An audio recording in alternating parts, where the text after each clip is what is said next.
Hello everyone and welcome back to Let's Play Pokemon SoulSilver. In the last part, we finished off our journey through the battle frontier, more or less grabbing all the silver prints in the process, and now we have enough battle points for me to get a couple of moves here from the move tutors just south of the main battle frontier. In particular, I'm getting Thunder Punch for Blaze, like I mentioned before, but I believe I also end up teaching Kenny Zen Headbutt, as that covers another Psychic type move to have around, and it fits anything that I could have going on for the final fights we're going to be doing throughout the LP. With that said, a lot of what we're doing this part, you might not be able to do if you're playing this game on actual hardware without certain additional things. I'm just gonna talk about that outright. We are going to be doing sort of the last thing in the game, quote unquote, the thing that unlocks after beating Red, for a fact, this part. But I also want to say that we're going to be taking care of our first few versions of some things I did at the end of the Fire Red LP as well. So with that, it's time for us to head over to the main menu, because let's talk about Mystery Gift. Mystery Gift is how they ended up giving out Pokemon and items to get special Pokemon starting in Gen 4 beyond. You can get things from friends via the Wi-Fi connection or via wireless. Wi-Fi connection just connected to the internet is how you got most of the events, but for the wireless ones, that's how you usually got legendaries or items for legendaries at things like GameStop still, and they continue to do that until, I believe, the end of Gen 7, because Gen 8 being a console game, I believe Mystery Gift's all Wi-Fi now. Good evening, you must be Kyle. I received a gift for you. Here you go. So this part's gonna be us starting to look at some of the various Mystery Gift events. I'm not doing all of them. I'm only doing the ones that are unique scenes, but we have the Enigma Stone now, which you can get by using this code on screen right now in an action replay or in an emulator. Without any of those kind of devices nowadays, there's no way to access this content in-game. People who dedicate themselves to what they believe stand out in the crowd. But my passion's no less than yours. Wow, that thing you have. This stone is so mysterious. Something seems to be shining inside. The stone is modest, yet hiding something wonderful. You should have it studied by experts. Alright, here's our expert. I'll check it. Can you hold on a second? Thank you for your patience. It took me a little while. But I have confirmed it. This is an orb that contains what is called a Soul Dew. Cool. Soul Dew is said to be the solidified spirits of Latios and Latios. It has the power to bring out the true potential of Latios and Latios. The spirits of these Pokemon and Soul Dew are said to call out to each other. The only thing that puzzles me is the place the Soul Dew was found. Why Kanto? A good question. Did you know that you can extract Pokemon from fossils? Yes, I've already talked about this. You can get fossils back at the ruins of Alph. Whoops. I guess for now, let's just leave the museum. Hi, Steven. It seems that Latios became attracted to it in no time. I can feel that Latios is full of fighting spirit. I would love to challenge it, but I'll let you go for it. Notably, if you're playing Heart Gold, this is where you encounter Latios instead. You just get the opposite Lati for your version here from this event. First off, let's talk about Latios. Dragon Psychic type just like Latios, so it is weak against Bug, Ghost, Ice, Dragon, Dark, and eventually Fairy, but immune to Ground. Latios has very high special defense and good special attack and speed, and a good learn set to back it up. It's a legendary, so none of its stats are absurdly bad. I do think, from my experience, I prefer Latios as a Pokemon, but both of them are good, is what it comes down to. And the Soul Dew we got is a real item you can have either Lati hold. Here in Generation 4, it just boosts the special attack and defense of the Lati in question, I think by like 50% each. From Gen 7 on, though, if you manage to get a Lati, they're probably going to have this. It actively does something different then. Or I guess if you transfer one with a Soul Dew forward generations. In Gen 7 and beyond, it boosts the power of their Psychic and Dragon type moves instead. And I believe that ended up making this item get banned from use in some form of tournament. Personally, I don't like to have legendaries on my team anyway, so that wouldn't change, but I guess that's there. Now, with how many of the events that we're doing throughout this LP are legendaries, prepare for a lot of recording that's just going to be chunked down to me catching the legendary more quickly. There are several I'm not showing off, though, and what it mostly comes down to is if they just give you a Pokemon straight up with nothing special around it. For instance, one event they did prior to this event even was the 10th anniversary Mew, which was released for the 10th anniversary of Gold, Silver, and Crystal. That was just a level 5 Mew that had a special ribbon on it, and that was it. There's no events around it, you just get a Mew. There's also 2 events that gave you different Pokewalker courses that aren't really worth talking about. Prior to the release of Generation 5,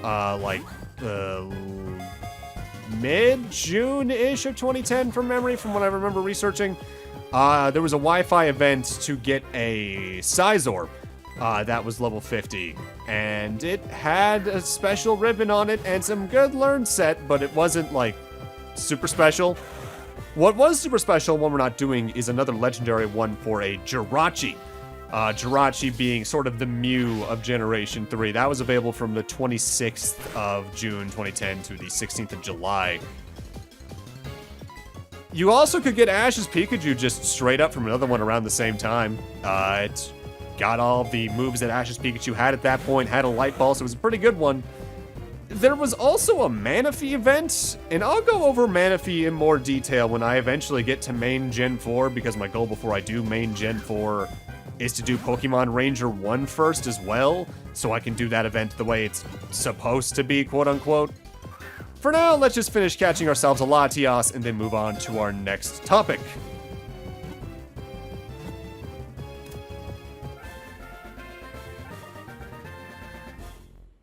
Alright, let's see what Latias' Pokedex entry is all about.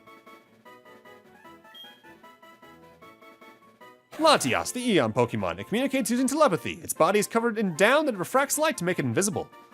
I don't remember if that was what the Pokedex entry was like in Gen 3, so that might be Gen 4 actively explaining something from the movie for once. Huh. Impressive. It was a great battle. I don't think you had to give it everything you got. And that scares me. I've been away from the Hoenn Pokemon League for too long. I'll have to excuse myself. Oh, I never got your name. But I won't ask for it this time. Our fun will have to wait for the right time. Okay, bye. For now, it's time for us to move on to our next event, and I feel like the best place to show this off is to head to our near destination for it. Back to Azalea Town. We haven't been here in a hot minute. By using the code on screen right now, you get this. We have a Pichu. Pichu is a Pokemon I'm surprised we haven't run into so far to begin with. And this one's a little special because not only is it holding an Everstone, but its coloration is that of a Pikachu instead of a normal Pichu. Pichu itself is the pre-evolution of Pikachu added in Generation 2 that evolves into Pikachu when leveled up with High Friendship. Pure Electric type, so it's weak to ground. It's okay for a baby Pokemon in terms of speed, but it's a baby, so there's literally no reason it's here except to add Pokedex stuff and be cute. It's not very useful outside of some potential breeding stuff. We also have the rare ceremonial Pokeball there. That's the one they usually give to event Pokemon that just showcases that they're from the real events, instead of just like you cheating them in to be just in the field randomly, which I believe you could do for a lot of Pokemon. But you might wonder what this Pikachu-colored Pichu can do. And to showcase that, we want to take it, as well as have an empty party slot, into Elex Forest, because there's a bit of a cutscene we can see here now that we've done this. Just gotta get past this tree, and past all the annoying bug Pokemon. I think that Kakuna fight I just cut out took like 2 minutes for some reason. Now, in order to trigger the latter portion of the event here in Elex Forest with the Pikachu-colored Pichu, the Pichu does not only need to be in your party, you need to have it in your first slot. And if you want to not have to come back here, you need to have an empty slot in your party still. Oh, hello there.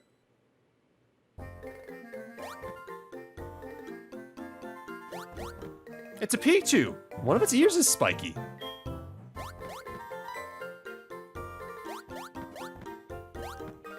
Look at them, they're adorable.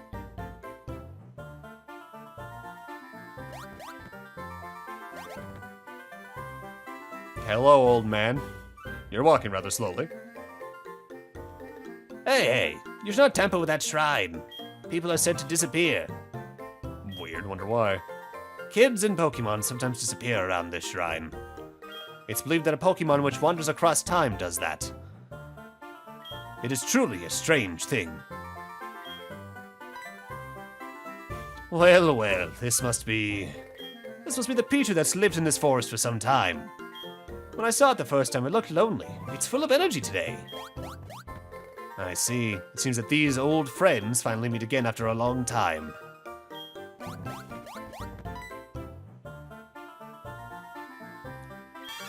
And now we have the spiky-eared Pichu in a party. Oh, here it is, young Pokemon trainer. I'll give you this Pokeball. I used to use them when I was younger. Don't worry, it's still in good condition. Thank you. I feel like I had enough of those, but sure.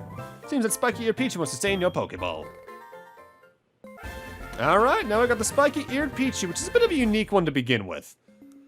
It's holding a Zap plate to start with, so that's mostly used for a certain legendary. And it's got the moveset Helping Hand, Volt Taggle, Swagger, and Pain Split, which is a really nice moveset for competitive stuff, all things considered. The problem lies in a special thing with this particular Pichu. You cannot evolve it, for reasons we'll get into in a moment if you take this particular Pichu to Professor Elm. You also can't trade it forward to future gens, so it's just kind of doomed to sit in your box forever in most cases. I know mine still is in my original SoulSilver cart from over a decade ago at this point. So let's see what Elm has to say about Mr. Spiky here. God, you're adorable. I really haven't talked to my Pokemon a lot in this LP. Mostly because I really don't feel like there's a point to.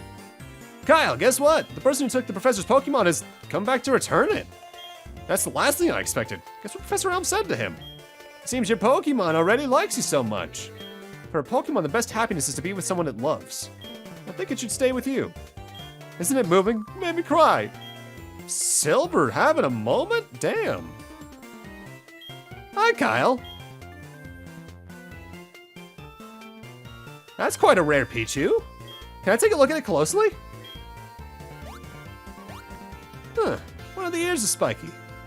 That's strange. There seems to be something more to it. It really is a rare sight. You met it at Elix Forest. A mysterious Pokemon called Celebi has been sighted there, or so I heard. Speaking of that, Professor Oak once wrote about Celebi and time travel in a research paper he presented at a conference.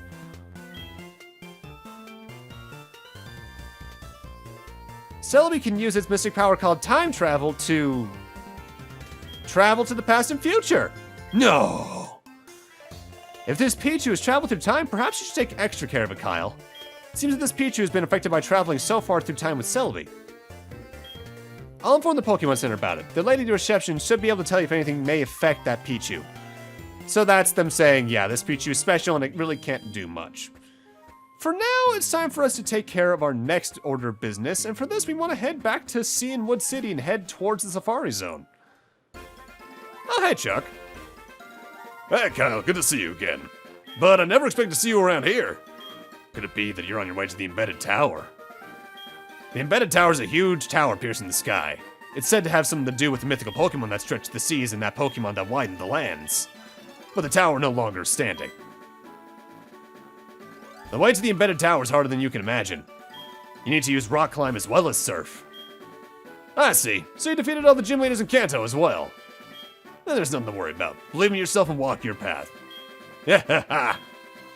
So this is the quote-unquote last plot event in the game that I've foreshadowed a bit now. You can only do this after beating Red, and more particularly after getting the Kanto starter from Professor Oak, because that's what triggers you being able to get the orb from Mr. Pokemon just north of Cherry Grove. If this event was possible to do before fighting Red, like say you just had to beat the second match against the Elite Four and Lance to do this, I would absolutely have reordered the events in this LP to make Red the last thing. But it's in the order it is for some reason, so we have to have that kind of awkward semi-climax that's just kind of ignored for a couple parts. Whoops. Don't really get why, but there it is. Now, another notable event they did online in Heart Gold and SoulSilver, a mystery gift, was a shiny Raikou, Entei, and Suicune, all holding some sort of berry, and with good learn sets overall. I believe those particular ones were very important because you could send them forward to Black and White to help unlock a specific Zoroark. But nowadays, again, can't access them. At least these events were released for Heart Gold and SoulSilver, whereas a lot of events for Diamond, Pearl, and especially Platinum just never ultimately released, including the ultimate climax against the Super Legendary from this generation, which just feels weird. We didn't get any kind of version of that until, I want to say, Arceus. Brilliant Diamond Shining Pearl might have a version of it in some regard, but I don't know myself. It's just kind of weird how they did that. I'll cover that in more depth, though, when I inevitably hack those items in, when I get to Platinum, in however many years. Yeah, now we can fully explore this route, come down here and get these items and access the embedded tower. Not that there's much to this area. You can get a Wave Incense, which I believe allows you to get a Mantine from a Mantike. Or no, reverse that. Or something like that. Not much to my use unless I'm doing Pokedex completion. Hello! It said that past this hole used to be a huge tower reaching far into the sky. They say it was a rather strange tower with half of it embedded in the cliff. It was not just a tall tower reaching up into the sky, but also reaching deep down underground. It's rumored that it even reached the bottom of the ocean. In short, the ruins used to connect the sky, the land, and the sea to each other. Most of the tower is now crumbled, and the only thing that remains are the entrance and its interior where you see strange patterns. Interesting. But if you come here with the red orb, a certain box legendary is here. Similarly, in Heart Gold, something else is here. But for now, let's talk about Groudon, because we got another legendary to capture, as well as my least favorite legendary battle theme ever. I really don't like the, guess Element Trinity would be their name, from Gen 3's battle theme. It's just annoying. Alright, Groudon got Drought for their ability, so the moment they're thrown onto the field, heavy sunlight is enacted on the field, boosting the power of Fire-type moves and weakening Water-type moves. Groudon, though, despite its red coloration, isn't a Fire-type. It's pure Ground-type, meaning it is weak against Water, Grass, and Ice, but immune to Electric. Very high physical attack and good physical defense as well, on top of some good HP and special attack. It's fine. The high physical attack is especially useful for its ground-type moves. It can learn like Earth Power or Earthquake. And nowadays it can learn moves like Solar Power, not Solar Power, Solar Beam as well to take good advantage of its good special attack as well. The biggest limitation of it is for a legendary, it is kind of slow from memory. And Drought just doesn't do enough for it overall. Groudon would get hugely boosted in Gen 6 when Primal Groudon was added, which not only added a fire subtype to it, allowing it to take good advantage of all of its stats, including the ones that got boosted by that Mega Evolution, but allowing it to get the ability Desolate Land, which nullifies any water type attacks, period. Basically, super harsh sunlight. I may have played Ruby a lot as a kid, but genuinely, the other two Gen 3 major legendaries are more interesting to use in my eyes. And I'd like to apologize to people for young me. I believe I always pronounce this Pokemon's name as Groudon. It's Groudon. There's no N. Well, there's an N, but there's no two N's. There's only the one. I think I used to do the same thing with Articuno. It's calling it Arctic Uno. Yeah, my friend Scott, I believe, still does that to this day, but there's only the one C in that Pokemon's name. The rough thing about doing these Gen 3 legendary fights at this point comes down to the levels I've done because I have to beat Red consistently. You're probably going to be a good 20 to 30 levels above most of the event legendaries, be it these ones that are in the main game or the downloadable ones. So, you need to be a little bit lax when it comes to your attacks, use things that aren't super effective to start, and just hope. I believe with all three of the Gen 3 legendaries, I ended up having to do a soft reset at least once. Which sucks, but oh well. For now, though, I'm getting tired of this song, so can we please just catch this giant land lizard, please? There we go. 21 minutes. That's one of the longer ones for this LP, all things considered. There we go. Let's take a look at Groudon's Pokedex entry.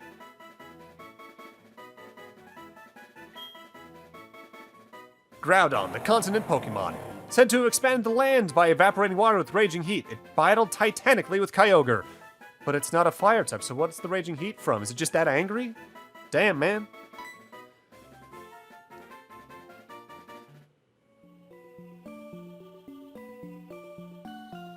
Well, hello. That was something you don't see every day. That Pokemon's Groudon, a legendary Pokemon in the Hoenn myth about the shaping of that region. I see. The embedded tower was built by the people from Hoenn. The tower that binds together the sea, the land, and the sky. Groudon was not the only Pokemon described in the Hoenn myth. This place may still be hiding its secrets. The knowledgeable Pokemon professor may be able to tell you more when you show him Groudon. Whew! There's so many connections between Pokemon and myths. See you around. Might argue Pokemon and myths are the theme of Gen 4, period. So let's do what that particular hiker said and take our newly found Groudon over to Professor Oak. Oh, Kyle, what brought you here? The legendary Pokemon that appears in the Hoenn myth? You must be talking about Kyogre and Groudon. The embedded tower is probably the ruins that has something to do with the Hoenn myth. If so, the other one must be around. Kyogre and Groudon are said to have shaped the seas and lands. Where those two are, the other Pokemon is said to appear as well. All this is quite possible. It's not hard to imagine that the blue orb will make Kyogre appear at the embedded tower. However, according to Mr. Pokemon, Kyogre does not show itself to trainers with shining silver spirits, but only to those with golden hearts. It may be difficult for you alone to accomplish this, Kyle. But if you manage to obtain a Kyogre that came from the embedded tower, please do come and show me both legendary Pokemon. I'll then share with you the rest of the Hoenn myth. So how's your Pokedex coming along? Good question. Let's see, you've seen 232 and caught 71 of Johto's Pokemon. I see, you're training them well. You know some Pokemon don't evolve just by battling with others, right? Yes. So you can probably tell what they're hinting at. In order to get Kyogre, you need to have the blue orb over on Heart Gold. But I might as well actively take this moment to introduce you to my Heart Gold playthrough team. This was what I technically started practicing for this LP with by getting the Ho-Oh cutscene that we showed off several parts ago. By and large, it's nowhere near as well thought out a team. I mostly just did this to have someone I could trade with and have a trade happen both ways like I did back in Gen 1 from memory, or Fire Red Leaf Green rather from memory. For now, let's just get into Kyogre. And the song starts back up, great. Kyogre, Generation 3 box legendary for Sapphire. Drizzle for its ability, so the moment it enters the field, it starts raining. Pure water type, so it is weak against grass and electric. High special attack, high special defense, good HP and attack on top of that. Its biggest weakness is it's still kind of slow. But between it being much more tapered to its type and there being more useful water moves in Generation 3 beyond that use the special stat, I think this is overall the more useful Pokemon. On top of that, its ability actively boosts its attack because water gets boosted in power during the rain. Whereas Groudon's a ground type, so why does it have a fire boosting attack besides being able to learn some fire moves, you know? It eventually got the ability Primordial Sea in Gen 6 with its quote-unquote Mega Evolution. Is just the rain weather effect, but stronger because it prevents fire damage, period. Kyogre I just like a lot more, although man, the games don't do this thing justice in terms of showing its scale. Only really the anime does that, and Kyogre is huge. I guess in the meanwhile, I can talk about one thing. I mentioned earlier there was a Jirachi event, Jirachi being basically the Mew of Gen 3 that was only really obtainable through events.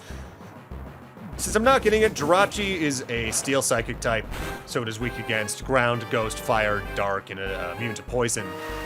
Jirachi is a unique legendary in that all of their stats are identical, but they're also all 100, so It could do just about anything that you set your mind to with it as long as you teach it the right moves. With that said, with it being event only, kinda hard to get. Man, Kyogre, you didn't take much effort. You know what? I'm gonna take this as a bias for me preferring Sapphire growing up. Thank you.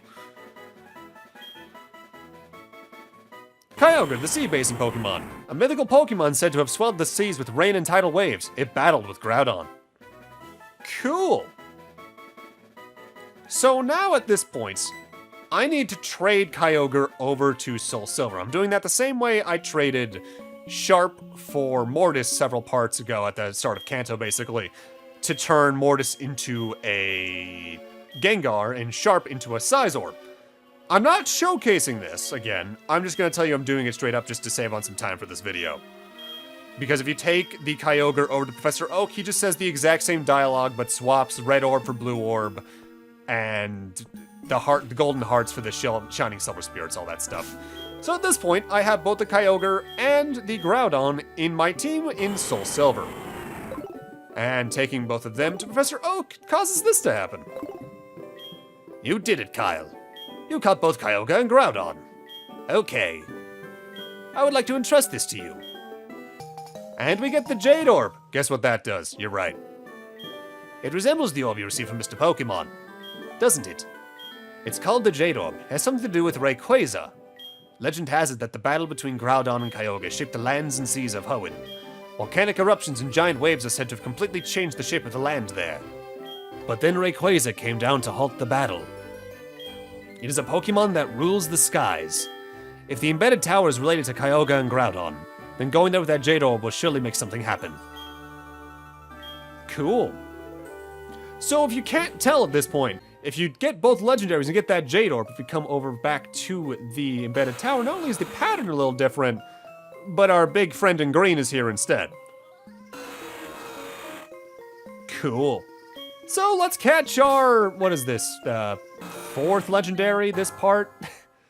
Fifth? I've lost count already. Rayquaza is definitely the best of the three legendaries overall. For one thing, dragon flying type, so it's weak to rock, ice, dragon, and eventually fairy, immune to ground. Ice is its biggest weakness at 4 times. Very high attack stats all around, good HP as well. It's faster than the other two. Its biggest weakness is that its defenses aren't really specialized whatsoever. Good learn set, and it got easily the most interesting Mega Evolution out of the three, heavily boosting its attack stats and speed as well. Rayquaza is just fun to use. If I actively use legendaries, this is what I'll actively consider using. It's got Airlock for its ability to start, which negates weather effects, period, so throwing this out against the other two Hoenn legendaries is actually recommended in some ways. And in Gen 6 Beyond, when the Mega exists, it has the ability Delta Stream. Delta Stream's an interesting one. It creates a unique weather condition called Strong Winds. Strong Winds cause moves that would be super effective against pure flying type Pokemon to deal neutral damage instead. So basically it makes it a pure dragon type. In terms of move effectiveness. Additionally, it causes all other weather stuff to fail. So it's sort of the king of the skies in all regards. I love Rayquaza. It gets only better as time goes on. It's one of my favorite legendaries. With that said, it's definitely one of the harder ones to catch because A, its learn set here is actively designed, it feels like, to just either kill you or kill itself first, with moves like Outrage, having confusion it can inflict on itself, and some recoil in some cases as well. This can be a messy fight to catch. Do I recommend it? Oh, hell yeah. But just come in expecting a fight. Thankfully, none of the Hoenn Trinity gave me a lot of trouble. It seems overall, Mewtwo is probably the one that's given me the most trouble throughout this LP, and from memory, it's the one that gives me the most trouble, period.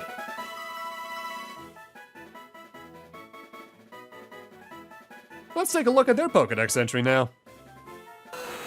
Rayquaza, the sky-high Pokemon. I love that movie. It flies in the ozone layer, way up high in the sky. Until recently, no one had ever seen it. Alright. That's all the Hoenn legendaries, but there's still one thing left to do. Let's take that Rayquaza over to Professor Oak. You've successfully caught Rayquaza. The strong power of the Jade Orb must have attracted Rayquaza there. Pokemon are sometimes greatly attracted by certain orbs and stones. No one knows why. Perhaps memories from ancient times, when this planet was born. And Pokemon also are making Pokemon behave that way. So how's your Pokedex coming along? I guess that's all you have to say about musings for now, huh? But with that, I'm gonna need to end this off here. My god, you're huge behind me. Thank you guys for watching, and in part 42, we're gonna toy around with a few more mystery gift events before moving on to our next topic du jour once again. See you guys then.